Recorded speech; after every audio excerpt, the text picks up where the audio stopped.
Okay, everybody, welcome back. So we're going to carry on now till 2 o'clock. Just checking the chat.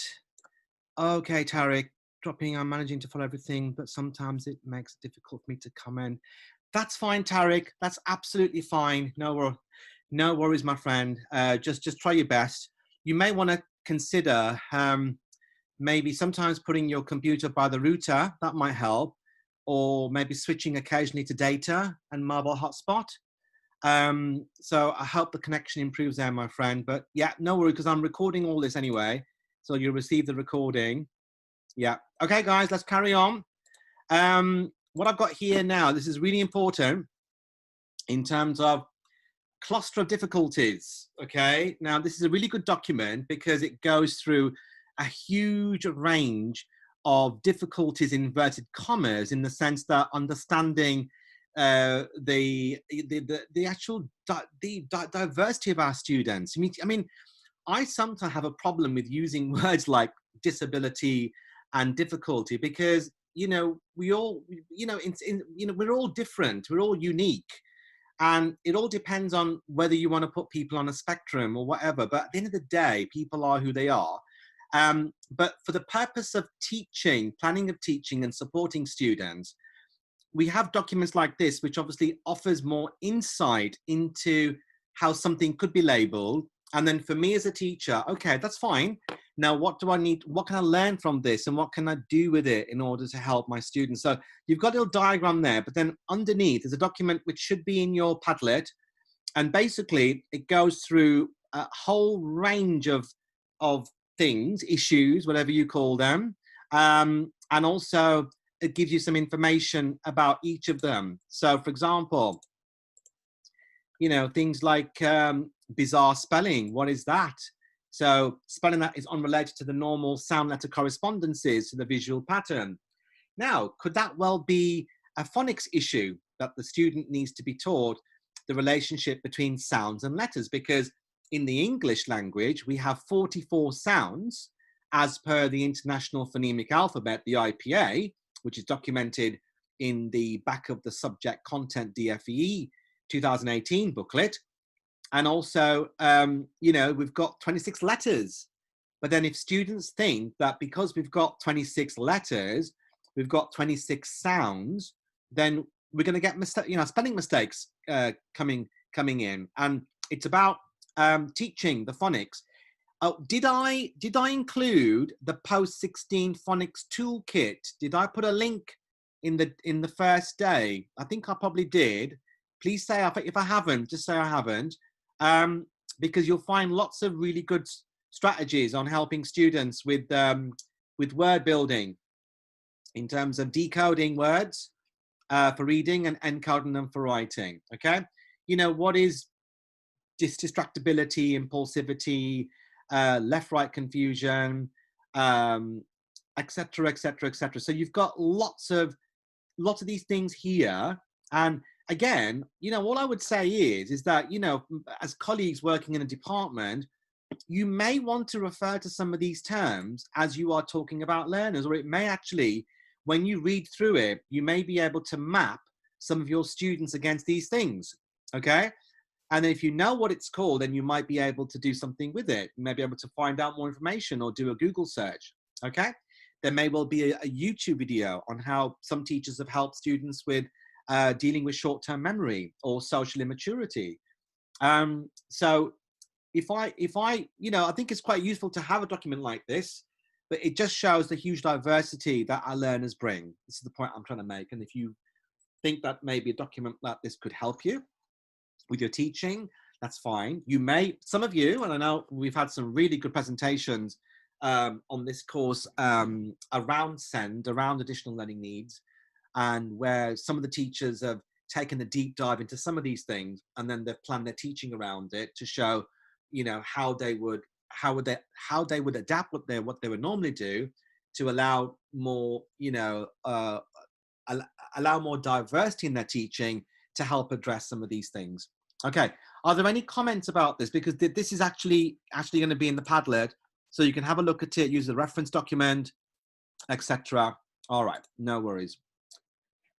Okay, let me stop the share and let me try and find something else now. Okay, we're going to have a look at a writing sample for a learner. Here we go. Okay, here we go. Brilliant. Okay, right. So this is Phil.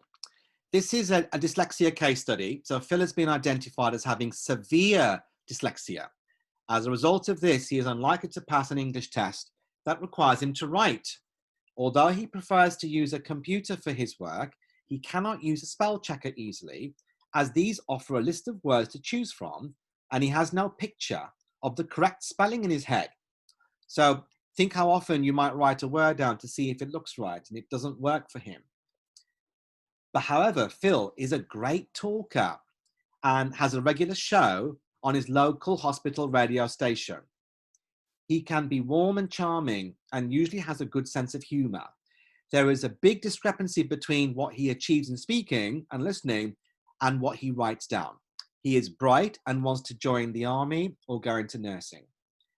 Dyslexia has so far affected Phil a great deal. He comes from a family where there is high educational achievement, so he has not kept up with his siblings. He is older than other students in his group, gets frustrated by their immature behavior and lack of willingness to do any work. He has given up attending maths classes because the teacher only has one approach to teaching and isn't flexible. Oh dear. Because of his frustration, he occasionally gets cross and walks out of classes. Do any of your students resemble someone like Phil? Yes or no? Excuse me, let me just shut my window. There's some outside distractions going on.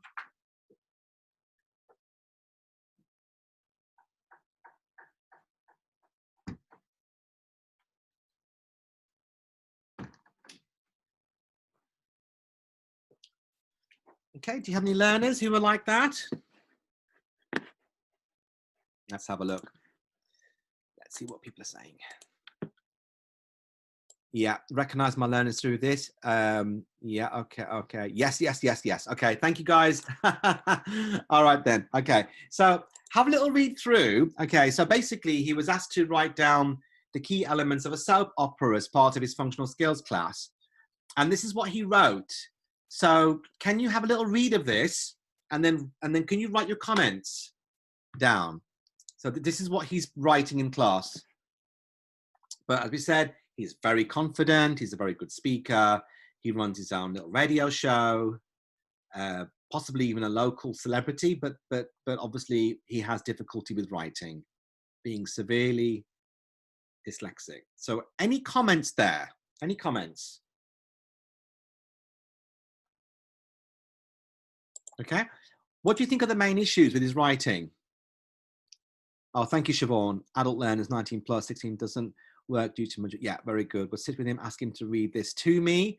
Good. I like that, Shirley. You benefit from reading and writing. That's amazing. Never underestimate the power of getting learners to read aloud. It's one of the main ESB exam components, and it's really powerful. Helps them to comprehend and also to use their voice appropriately, and has a reciprocal relationship with speaking and reading. Very, very powerful. Makes my brain function in ways it isn't used to. Feel very fried by that. Obviously a good exercise in empathy here. Okay, thank you. Ascribe or orally clarification. Yeah, okay. Yeah, so basically you'd be wanting to get him to clarify. You know, I think getting him to read it, definitely. I mean, I mean, I don't know whether anybody can understand what the third one is saying.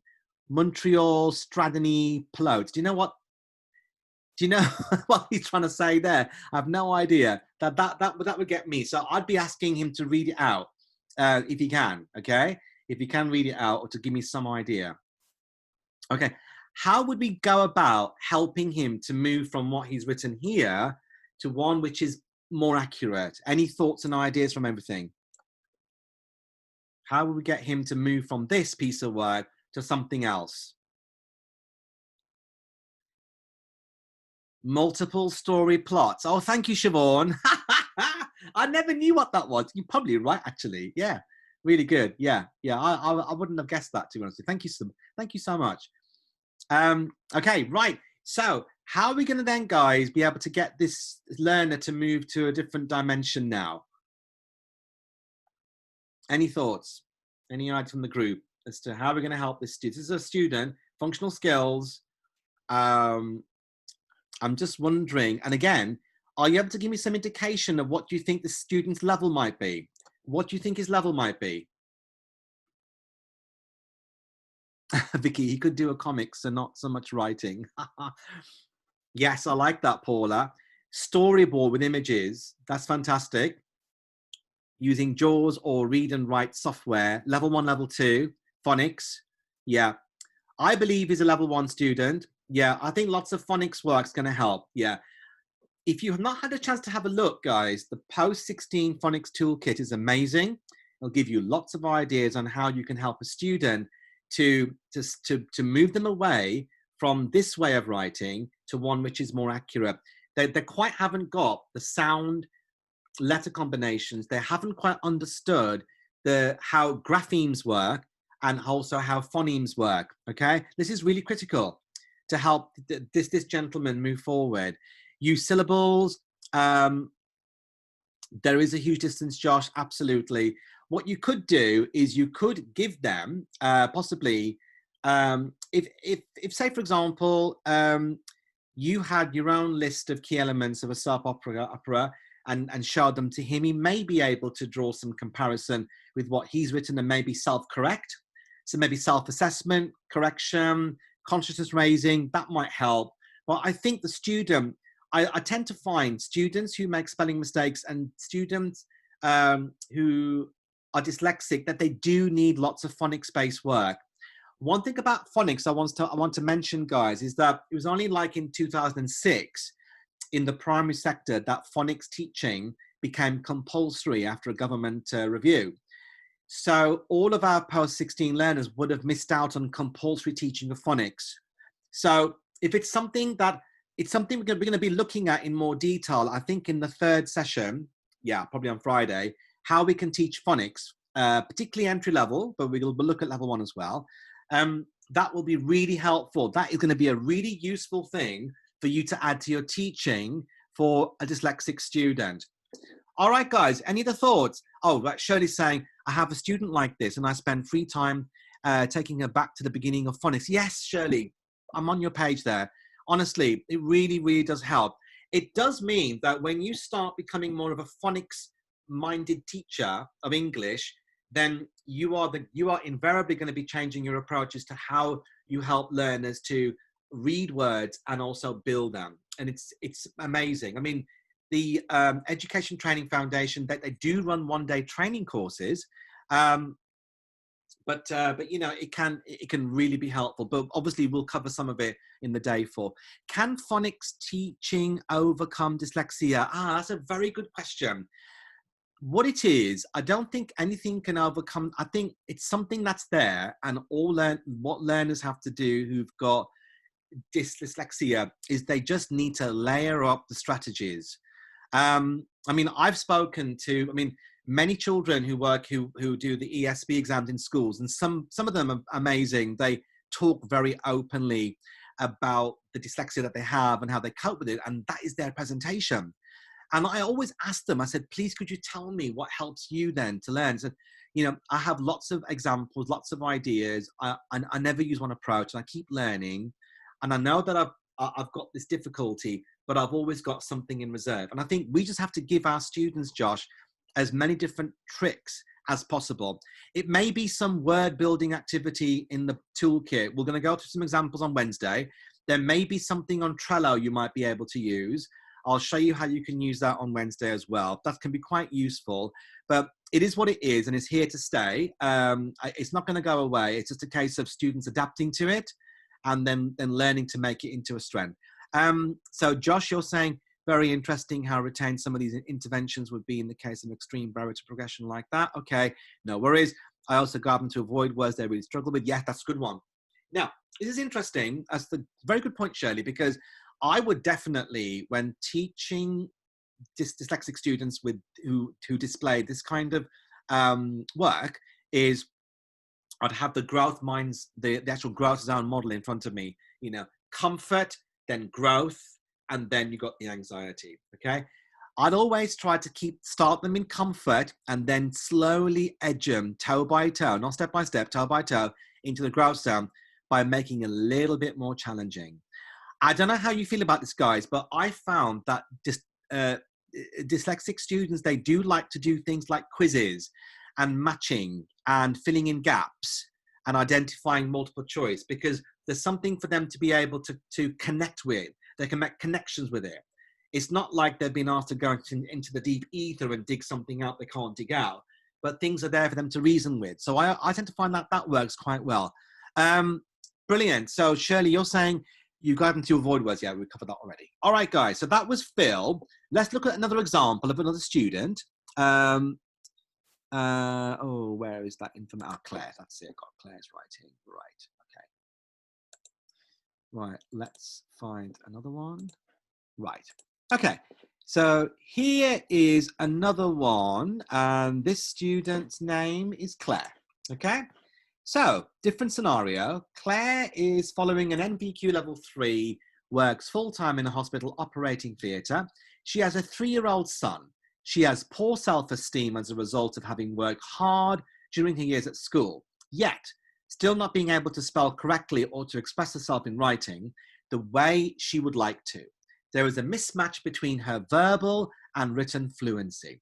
She is aware that she needs to be able to write accurate notes so that others can read them.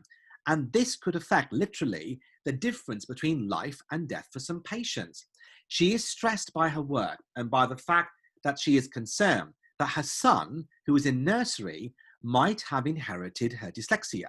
She doesn't want him to go through what she experienced. Now, as Claire is on a level 3 course, she focuses on developing her organizational skills, as well as reading and writing more advanced text. The following piece of work was produced in response to a court case in the news about the right of terminally ill patients to die.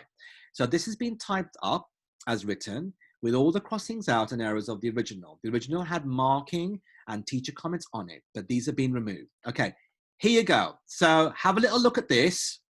Okay, guys? And please let me have your comments. Let me have your comments. What's happening? What's going on? How would you help Claire? Claire's one of your students, or you have a student like Claire. How have you helped them? Are your strategies different from Phil's? Tell me about it. So please make your comments. Have a read through, make your comments.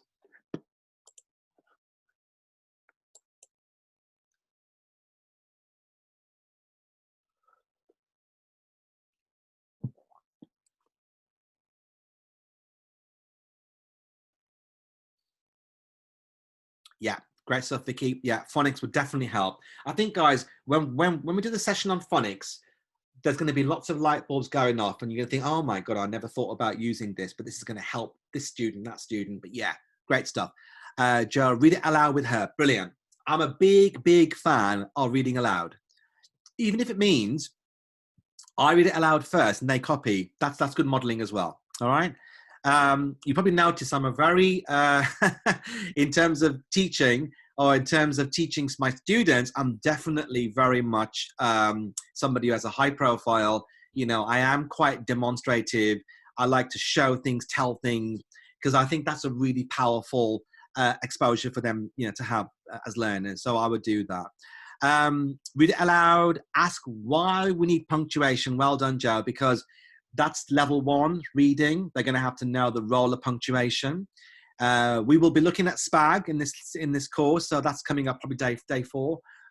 Personal notebook dictionary with words and the definitions. Great stuff. I'm glad you mentioned that. I like to get my students to use an app called Trello. Trello has like boards and mini boards. Now you can use it for anything in terms of planning projects or whatever, but I like using it for phonics and word building and word families. Okay, so have a look at Trello and look at how you can use that. It's not made for language teaching, but I've adapted it, but you can use it for other things as well. But yeah, Paula, well done. Getting them to write things down, note it down as a reference point, and they can refer to that as part of their learning journey. She won't improve from this marking because she won't know how to look the words up. She needs to be taught word sound so that she can try and find the correct spelling. Yeah, and as soon as Claire starts seeing that there are one-to-many combinations, that once she gets one, so once she knows that, for example, IGH is actually sounds like I, even if she underlined IGH with one little dot underneath, which means that this grapheme of 3 letters has one sound, then that way, then the one-to-many should be able to write bright, might, sight, tight, etc. All right. One-to-one using letter tiles, phonics, yeah, absolutely. I'm a big fan of letter tiles, Thomas. They're really good, and they may well do the actual trick with students. Okay, any other thought there, guys? Anything else? Okay, I'm just gonna, what I'm gonna do now, I'm gonna go through some teachers' commentary on both Phil and Claire, which I think you'll find very helpful. So I'm just going to share that so we can have a further discussion, because this is really fantastic stuff for really getting underneath the skin of things and really trying to see what we can do. Okay, so we got Phil and then Claire. Right, so Phil was the local DJ and whatnot, and having issue with writing. So some of the points he makes are clear, and he does know about the features of soap opera. It just requires more effort on the reader's part to get this. And I think getting him to read it can really help. He tends at times to simplify his language and uses words he knows how to spell. Like baddies can become goodies. The way that you can tell, you know, the way they tell you who's who. He uses some reasonable phonic alternatives, although he can't spell stranded, as in multi-stranded plots. It's possible to work it out. The same applies to focusing, or for focusing, and feature for feature. So that's how he wrote feature as teacher, okay? And again, that's because they're not looking at the 44 sound, they're just looking at 26 letters being those sounds. You can get the start of a word right, and then it goes wrong as the word gets longer, okay? So process for presence, and combinator for combination. He misspells character in several different ways. This is because he has an impression of some of the letters that need to be included, but not a complete picture of where they go, or even how the syllables to aim for. You know, how many syllables to aim for. He may not be able to work out syllables, the sound symbol correspondence for these. This often happens with longer words. He sometimes leaves out whole syllables, like entering for entertaining. This is quite common for some people with dyslexia. So lots of word building is going to be of critical importance here. So identifying dyslexic students do like using, you know, like cards and letter tiles and moving things around, and they like doing that. So for Phil, passing a written GCSE exam this time is not a possibility. So that was what he was doing. He was a GCSE student doing that.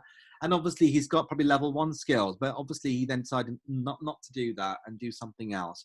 However, some students who are like Phil may not have the choice. So we have to work with what we've got. Now with Claire, 2 priorities for Claire were to help get organized and help improve her confidence. Her already completed work was scattered in different places and not properly filed. She sorted out a folder with colored dividers, clear labels, then compared what she'd already had assessed against the criteria for her course. She then realized that she'd done much more than she previously thought, and that she was well on the way to completing her course. This knowledge lifted a burden from her shoulders, and she immediately felt less stressed. Because of this, she was then able to focus on some strategies for planning and completing work so that she could then apply to university.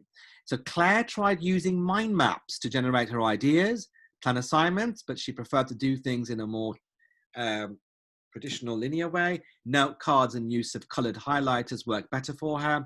As far as spelling was concerned, the focus was both on the small words that she often got wrong, but also on looking at technical medical vocabulary as she needed it, as it would have overloaded her memory to try to remember the spelling of many of these. It's important to look for and highlight patterns like IAN word endings, like technician, clinician, obstetrician, pediatrician, etc. Okay, and the discourse markers to join her ideas together that would make her writing more academic, using the discourse marker underground map resource, which is included in the Padlet. So working one-to-one offers great opportunities for personalization. It's important to discuss the benefits of different strategies, to try them out, review them, talk about what works, and find other methods if they don't. Okay, so that's just some commentary from a teacher, you know, Claire's teacher, and that can be really, really helpful as well. Okay, guys, now, believe it or not, it's 2 o'clock. Where has the time gone? Okay, so I just want to finish off now because some of you may have other meetings and things to go to. Thank you very much for attending. I will be sending the recordings of what we've done today through a WeTransfer link. I'll also send you, I'll resend the Padlet, make sure all the information is on there for you, and the Zoom link. Okay, and please make sure, please, that by Thursday, you know, just check you've received the Zoom link. Try and get in touch if you haven't got it, so we're all good to go Friday morning. So thank you very much, everyone, for taking part. Thank you for your comments. Really fantastic, really good, really enjoyed it. Oh, I'll also send you the actual text chat as well, so you've got a copy of that. Okay, fantastic, everybody. Are there any final comments before we go? Thank you very much, guys. Thank you. Sunil. Hi, Shirley. Have you ever used kinesthesia to teach spelling? You know, where you use your finger and actually write the words on something hard with your finger? What, you mean like this for O or that? Or... No, you actually physically write the word on something hard with your finger, the spelling. Oh, like this? Yeah. I've done that. Yes, I have a few times. On that years ago when I first started teaching, and it really worked with students. Yeah, I mean, if you get the students to then use the finger, then they're using they're tapping into their kinesthetic intelligence as well, in terms of using their body to learn. And then when they put the pen in the hand, very good. They can do it. Yeah, fantastic. Really good. I'll have a word with Tariq on the telephone, but I don't know how he's going to do the presentation if he's got no volume. What people can do is they can call in. So if because there is a telephone code as well, and as long as they can give the meeting ID on the phone, you know, with the automated system, they can get access, because we've had some people who are not online, and the only way they can participate is by ringing in. So what could happen is Tariq could ring in, he could participate, and then all it would mean is he would just need to get someone to screen share he could screen share his slides. No, he can't. Can you do that?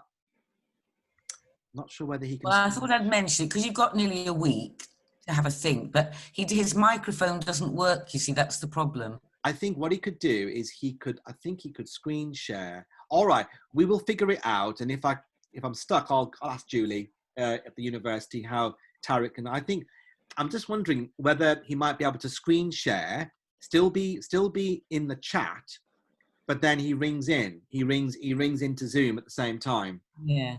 So he can then operate too, so he can be heard and his slides are working. It depends what he makes. I mean, if he did something like a PowerPoint, he could always email it to me and I could show it, couldn't I? Great, Shirley. Yeah, that would be amazing. That would be fantastic. Depending on what he decides to do and who he's working with. You know what we could do? Like, for example, he'd have his slides in front of him. So a bit like, you know, what they do in the Downing Street briefing. You get the speaker on the podium says, "Can I have the next slide, please?" And then the person changes the slides. So would you be able to be the slide changer in this case? Yeah, as long as I know how to do it on Zoom. Oh, thank you, Shirley. That would work really well. Sunil. Hello. Sunil, am I allowed to have a chat? Best switch the recording off, though. Hi, Shirley. Are you okay? Hi, Paula. Do you want to chat?